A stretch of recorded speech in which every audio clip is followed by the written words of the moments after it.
Na série Esquecimentos e Lembranças, em que nós estamos sensibilizando, tendo como corrimão fundamental o livro do pastor Dreher, 190 anos de imigração alemã no Rio Grande do Sul, Esquecimentos, o subtítulo aqui, Esquecimentos e Lembranças, que dão o nome, que batizam a nossa série.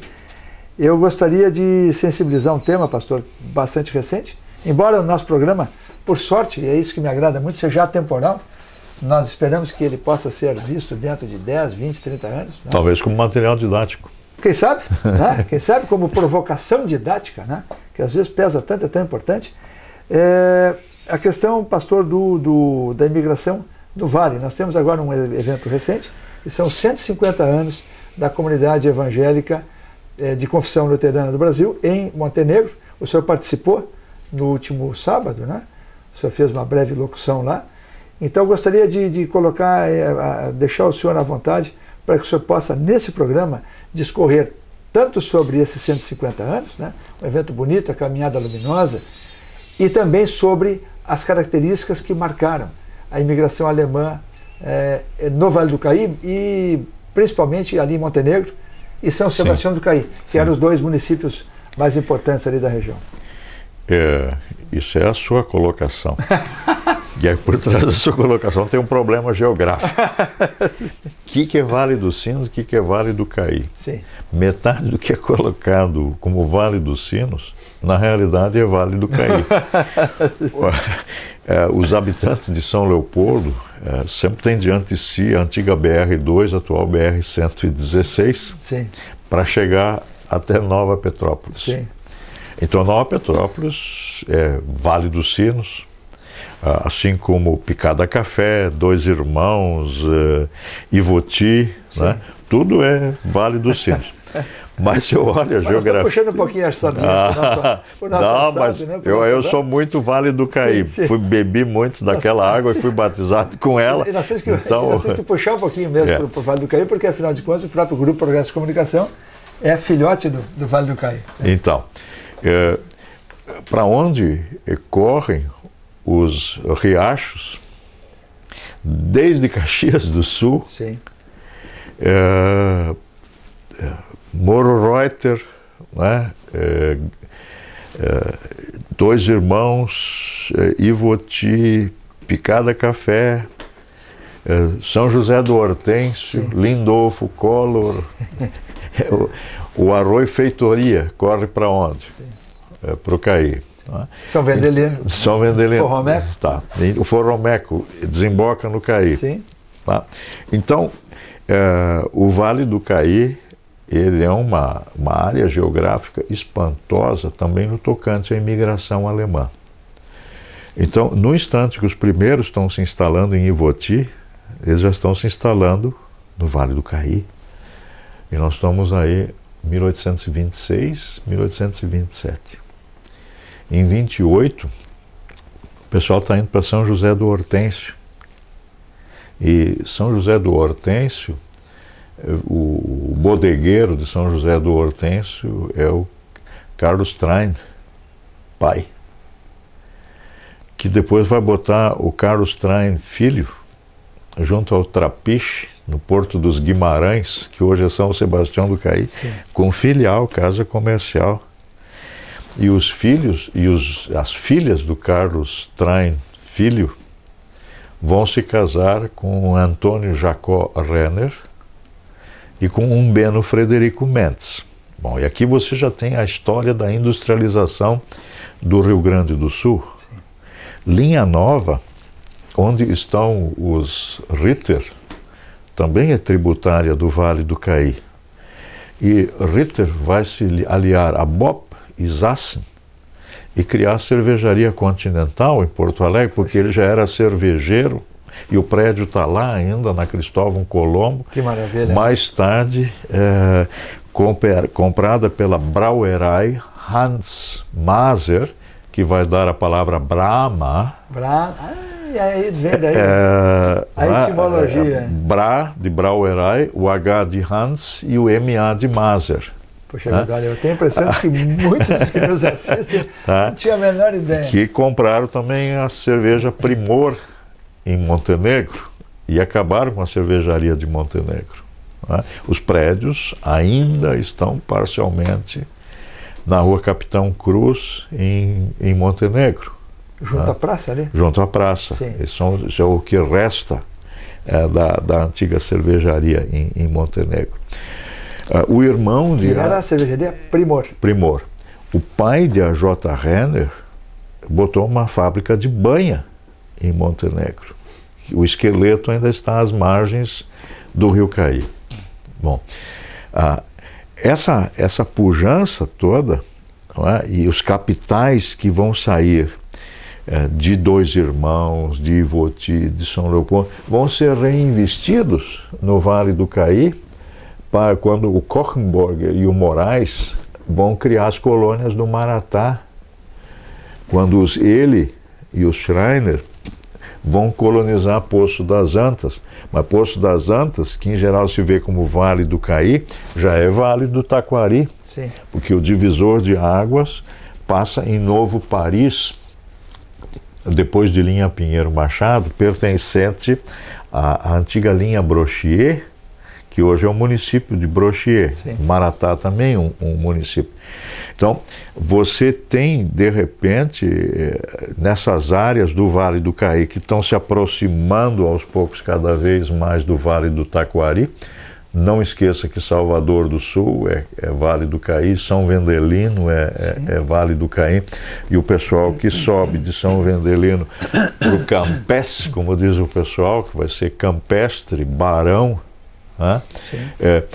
São pessoas que estão imigrando e comprando lotes de colonizadoras particulares, né? Isso é a grande característica do Vale do Caí, que nós temos colônias provinciais ainda, feliz, mas majoritariamente colônias privadas, né? O Conde de Monravel colonizando o que hoje é São Vendelino, sim, o Forromeco, né? Ou então o seu Winter, criando a picada Winter, que hoje se chama Bom Princípio, do qual se emanciparam localidades como Tupandi e outras mais, né?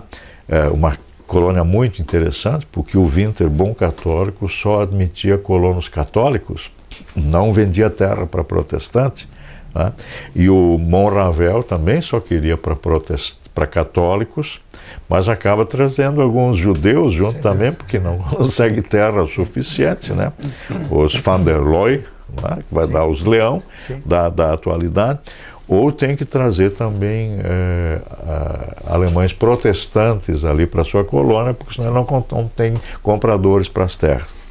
Então é uma área riquíssima em termos de imigração, e a minha história está muito ligada a essa questão. Você falava dos 150 anos, sim, da comunidade luterana de Montenegro, não sei da qual eu me criei. O primeiro culto luterano em Montenegro foi celebrado há exatos 150 anos, na casa de vamos dizer assim, um responsável pela navegação no Vale do Caí, que era Jacó Schilling. Houve uma época em que diversos Jacós dominavam, o Jacó Blauto, o Jacó Arndt, né? Navegavam pelos rios dos Sinos, Caí, Taquari. E o Jacó Schilling, que se estabeleceu em casa que hoje ainda existe às margens do Rio Caí, em Montenegro. O Jacó Schilling veio garoto para o Brasil, tinha 14 anos, veio com o pai e a mãe, uma Elisabetta Neumann, e como o pai havia sido guarda florestal em Bad Kreuznach, na Alemanha, o Império fica com ele no Rio de Janeiro para exercer as funções de guarda florestal. Ele vem a falecer 4 anos depois de estar no Brasil, então a viúva vem com os 4 filhos para a colônia alemã de São Leopoldo. Um vai ficar estabelecido em São Leopoldo, um vai para Porto Alegre, um vai para Rio Pardo, né?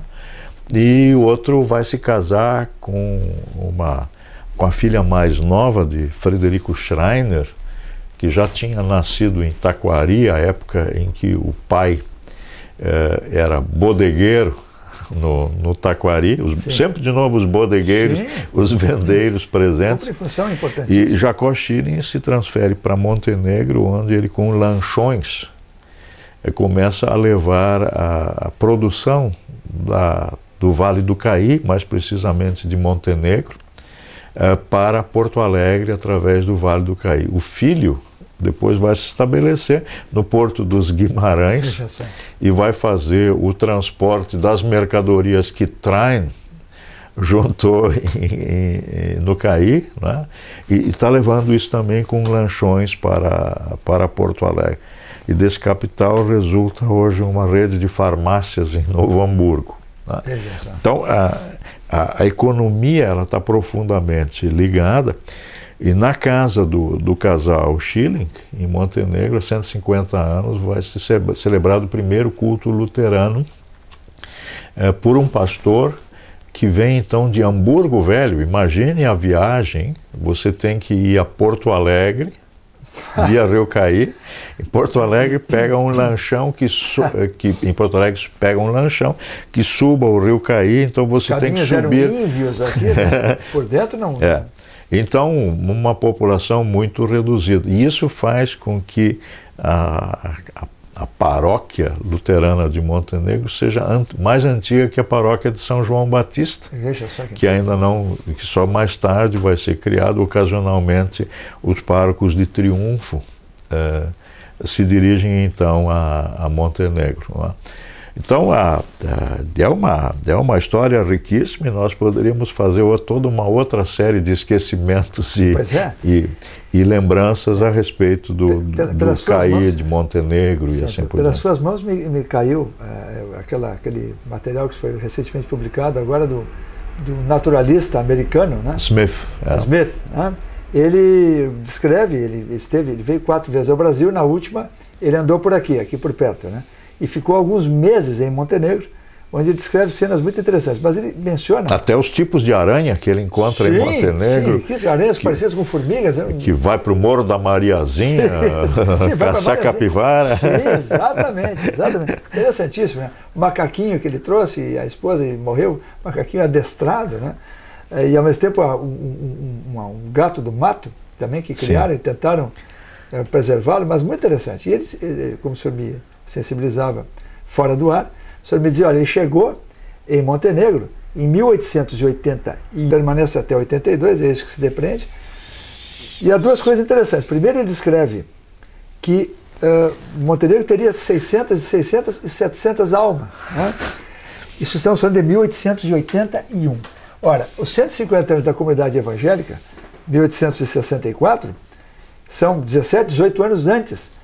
Esse culto foi celebrado para quantas pessoas? Ou seja, não tem ideia. Veja que isso é um período antes ainda. O Smith, quando ele não tem cais do porto em Montenegro, ele tem grande dificuldade para subir a barranca com corda. Das malas, né? A barranca acima. Isso significa que aquela rua que passa ao longo do cais hoje, que tem na frente a Câmara de Vereadores, a antiga usina de Montenegro, e o prédio da antiga Corlac, né? Essa não existia, porque a primeira rua tem que começar uma quadra além, que é a casa onde estava, na rua onde estava essa casa de Schilling. Que interessante, exatamente. Né? Porque por causa da barranca não dava para ter edificações ali. E ele agora se dirige a um menino e fala com ele português, certamente com acento norte-americano, e o menino não entende ele. Então procura uma outra pessoa e o cara disse, ich spreche kein Portugiesisch, eu não falo português, falo alemão. Então aparentemente a língua franca é o alemão. Sem dúvida, mas isso aliás é uma provocação interessantíssima. 1881, 1882, praticamente a vila de São João de Montenegro, aliás, desculpa já. Sim, de qualquer maneira, praticamente só fala alemão. Só fala alemão. Né? Então é a língua franca. E isso mostra... Pastor, isso é recente? Isso isso não faz tanto. Vê o que Getúlio Vargas conseguiu fazer com Montenegro. O tempo apagou, jogou para baixo do tapete. Montenegro, Vargas teve uma influência para Montenegro, assim, de eliminar realmente tudo. Só não falem muito alto, porque alguns políticos poderiam se acostumar, porque tem diversos partidos que, num certo dia de agosto, sempre vão até o busto e a carta testamento de Vargas. Mas sem tirar a importância que esse político teve para o Brasil. Né? Mas, olhando Montenegro, o que está acontecendo com essa vila de Montenegro e vai acontecer com a vila do Caí, é que a produção desse hinterland, de Montenegro e de Caí, está sendo tão importante que vão poder surgir duas vilas e onde vão se estabelecer artesãos. Se a gente olha as memórias da antiga loja maçônica de Montenegro, né, da primeira que se estabelece, você só tem artesãos com sobrenome alemão. Que interessante. Porque, você claro... Você pesquisou isso? Não, isso tem no livro que Maria Eunice Müller-Kautzmann publicou, Montenegro de Ontem e Hoje, tem a nominata dos antigos maçons de Montenegro, e eles são os funileiros, são os ferreiros, os carpinteiros, os marceneiros, o cervejeiro. Né? Esses estão ali.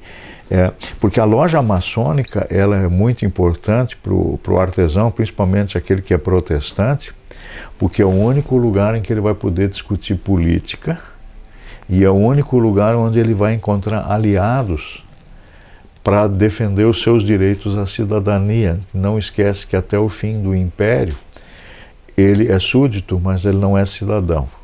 Ele não tem de plenos direitos. Né?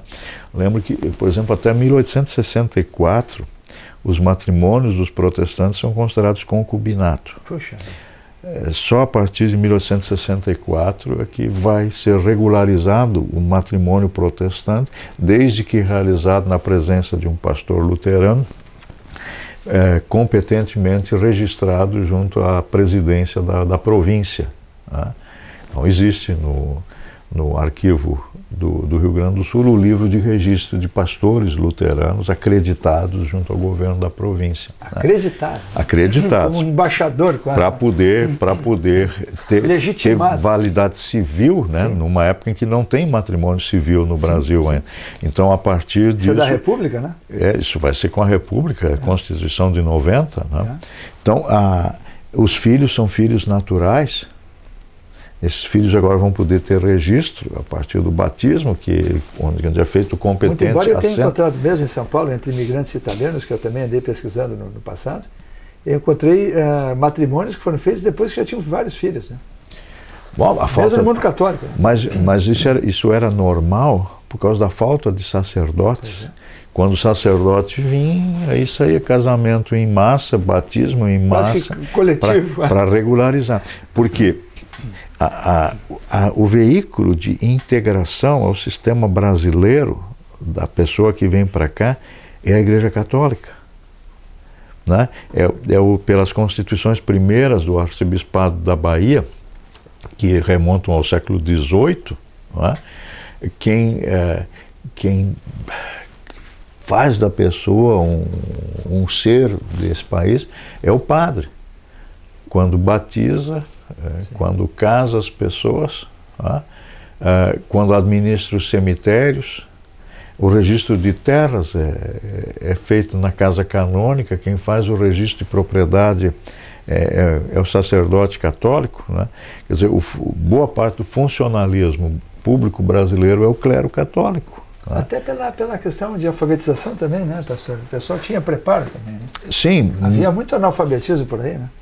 Mas também... Muito despreparo, poucas instituições. Depois da expulsão dos jesuítas, quem preparava o seu sucessor era o cura que preparava um menino ensinando para ele latim. E ele precisava saber latim para poder ler o missal. Então ele podia ser ordenado sacerdote, né? Então, são essas questões. Mas voltando aos imigrantes alemães do Vale do Caí, né, eles não são os primeiros habitantes do Vale do Caí, isso a gente tem que cuidar, sim, né? Sim. Os mais antigos vestígios da existência de ser humano no Rio Grande do Sul estão em Brochier. Né? Isso é a descoberta do padre Pedro Inácio Schmitz, do Instituto Anchietano de Pesquisas, da Unicinos. Né? Então você tem grupos indígenas caminhando por aí, o Caí, Ibiá, né? São nomes que vêm... O Rio da Mata, né? O Caí. Capim não é uma palavra da língua portuguesa, mas é Guarani. Né? Então você tem depois casais de número açorianos que vão estar se estabelecendo. Você tem os Moraes, os Dutra, os Flores, os Rosa que estão presentes aí, e uma infinidade de cristãos novos.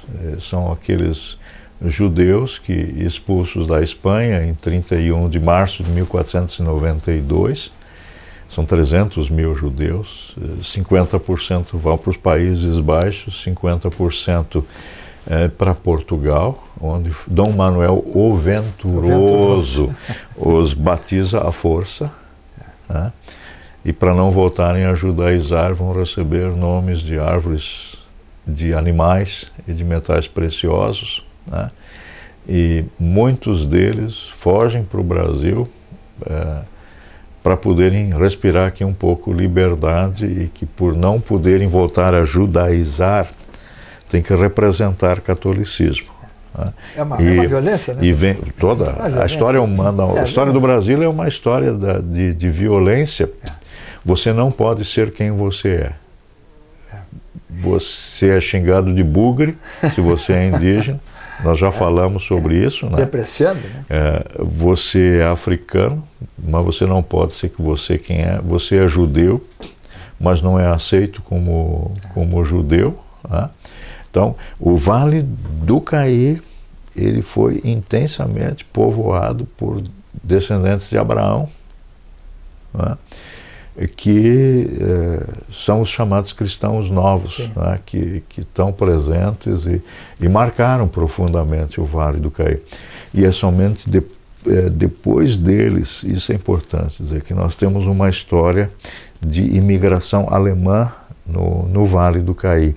Então, é um vale que vai sendo povoado através de gerações, e depois dos alemães vem italianos, poloneses. Uma colega minha falecida em 2014... Mas no primeiro culto da comunidade evangélica em Montenegro, os italianos ainda não se faziam... Não, eles não... aventureiros, mas em 1870? Eles não chegaram ainda. Sim, não haviam chegado. Não. Aí é que eu ia fazer a pergunta para o senhor, claro que isso é dando só uma pincelada de história, isso é um assunto vastíssimo, né? Mas 1824 marca o início da imigração alemã, aqui no Rio Grande do Sul em particular. 1828, o senhor mencionou São José do Hortêncio, né? O senhor tem registros dos primeiros alemães que chegaram e se radicaram em Montenegro e no Porto dos Guimarães? Olha, eu não tenho esses nomes. Quer dizer, o Porto de Guimarães ele é um trapiche originalmente. Quer dizer, ele começa a se desenvolver porque os Guimarães, de fato, eles moram na harmonia. Lá eles têm os seus escravos. Tá? A Madame van Langendonck descreve isso muito bem. Mesmo, né? Sim. Ela para no Porto dos Guimarães mesmo, na casa comercial, né? Sim. Que tem, fica impressionada que a esposa do Guimarães sabe tocar piano e fazer saraus. E ao mesmo tempo tem escravos, não? Tem escravos para serem vendidos, né? Mas me perdi um pouco agora. A pergunta é se esses alemães, pastor, os nomes, você queria saber. Não, eu me pergunto assim, esses alemães que chegaram no Porto dos Guimarães, lá depois de 1828, eles são uma corrente, digamos assim, que vai migrando de São José do Hortêncio para o Caí? Para o Caí, isso é o fato. Não é pela via fluvial ainda? Não é pela via fluvial, porque eles precisam de um escoador para os produtos que o Train, por exemplo, está recolhendo, ou o Ritter está recolhendo em Linha Nova e o Train em São José do Hortêncio, na picada portuguesa, como era chamada então. E esses produtos têm que ser escoados, então eles têm que ser trazidos até o Trapiche, do Porto dos... Parece sempre a economia, né, professor? Economia sempre, não, você não consegue escrever história sem levar em consideração a economia. Sim, né? sim. Então, mas já muito cedo, o Vale dos Sinos e parte do Vale do Caí começam a gerar excedentes populacionais. As famílias eram numerosas, Sim. nós tratamos isso quando falamos da criança na imigração, que você podia ter muitos filhos, né? Então você tem que sair em busca de terras para a nova geração. E o dado são as terras que existem agora no Vale do Caí, ditas devolutas, Sim. que a província vai permitir após a farroupilha que se comece agora a lotear, não é, para novos imigrantes que estão chegando e para imigrantes que estão chegando. Mas você vai encontrar, então, famílias ali como os Kochenburger, os Schilling, os Train estão aí presentes. Agora você vai ter família Heller, por exemplo, que sai de Hamburgo Velho e se estabelece no interior de Montenegro, na região de Brochie. Os Arndt vêm de 2 irmãos, você vai encontrá-los ali. Tem um professor que vem como imigrante, vai se estabelecer no Maratá, que vai dar origem à família Schönel. Que interessante. Tem gente que vai estar migrando depois da colônia do Monravel, já muito cedo também, porque hoje é linha Pinheiro Machado. Né? Então, essas pessoas, aos poucos também vão se fixando na vila de São João do Montenegro. Sim. Ou no Porto das Laranjeiras, no Porto dos Guimarães. Né? E vai se criando uma nova sociedade. Agora, pastor, de qualquer maneira, assim, para fechar o programa, sim, esse programa, eu acho, usando sempre o seu mote dos esquecimentos, né? Me parece agora, eu nunca pensaram a esse respeito, mas me parece que há um enorme esquecimento. Vamos falar de 1800, não vamos falar de 1824, vamos falar de 1828 em diante, até 1864, primeiro culto evangélico em Montenegro. Me parece que há aí uma janela de 35, 36 anos em que há um vácuo. Né? E o senhor, como pesquisador, como historiador, quer dizer, porque em 1881 só tem gente falando alemão. Sim. E ao mesmo tempo não existia alemães, Tristão Fagundes. Né? Quer dizer, como é que nesse período de tempo, como é que não se miscigena, como quase que se expulsa o elemento original de São João de Montenegro e acaba sendo um povoado em que só se fala alemão. Quais seriam, isso agora a pergunta final aqui desse programa para o senhor, como historiador, será que é possível resgatar há vestígios? O senhor começaria, se o senhor estivesse, digamos assim, contratado para fazer esse trabalho, por onde o senhor começaria para tentar descobrir o que se deu nesse período de tempo? 1830 a 1860.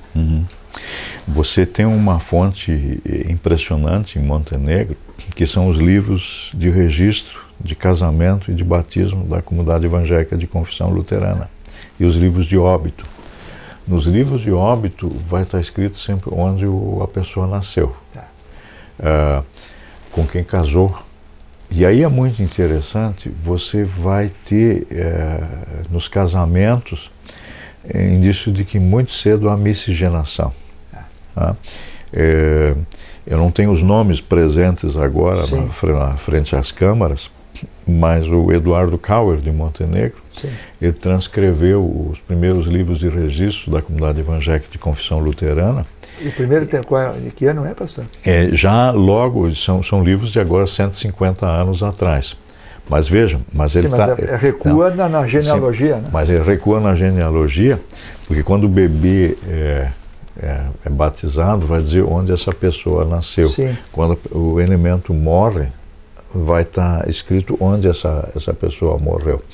Por exemplo, do Jacó Schilling, quando ele morre, vai dizer, ele nasceu em Bad Kreuz, na coisa e tal. Foi casado com Maria Luísa Schilling, nascida em Taquari. Né? Então, você tem muito cedo ali nas lembranças o casamento de um sírio-libanês que chega em Montenegro e vai casar com uma moça de família alemã. Eu não estou lembrando dos nomes agora. Sim.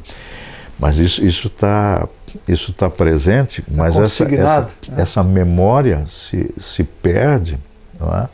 Porque as famílias hoje não residem mais em Montenegro. Então, mas você só tem através dessa história documental, que são nomes. Sim.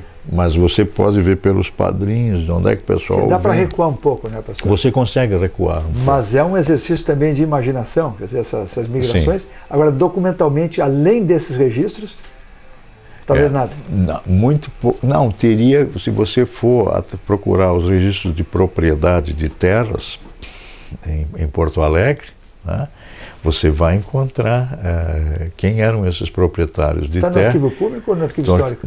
Nos dois, você vai ter tanto no arquivo público como no arquivo histórico. Teve um historiador já falecido chamado Klaus Becker, que fez uma nominata assim, dos primeiros alemães em Montenegro. Eu teria que procurar isso talvez para um próximo programa. Mas, pastor, nós podemos trazer isso. Né, pastor? É arqueologia. Você tem que estar fazendo isso. O arquivo público fica ali perto do Teatro São Pedro, né? E o arquivo histórico fica na frente da Praça da Alfândega, né? Então, para os interessados aqui, seria muito interessante que muita gente se interessasse, né? Fosse provocada. Mas há historiadores que em Montenegro estão fazendo já o próprio Eduardo Kauer, que é colaborador do Grupo Progresso de Comunicação, né? E que, aliás, participou da representação da Caminhada Luminosa. Justo, né? O Kauer se travestiu de imigrante. Né? Que bom que há pessoas assim interessadas em resgatar aquilo que fomos, para que saibamos um pouco do que somos e, quem sabe, possamos profetizar o que seremos. Né? Talvez um programa interessante seria ir com câmera ao cemitério evangélico de Montenegro. Ué, já está feito. Já está feita, aí a provocação está feita, o seu topo. Né? Top. Tá vamos lá. E a partir dos túmulos, das lápides que estão lá, a gente pode contar um pouco da história de Montenegro. Quando nós concluirmos, então, esse corrimão maravilhoso que é o Esquecimentos e Lembranças, já fica deflagrado, hein? Faremos a visita com muita satisfação. Que beleza. Que bom. Muito obrigado. Até o próximo programa.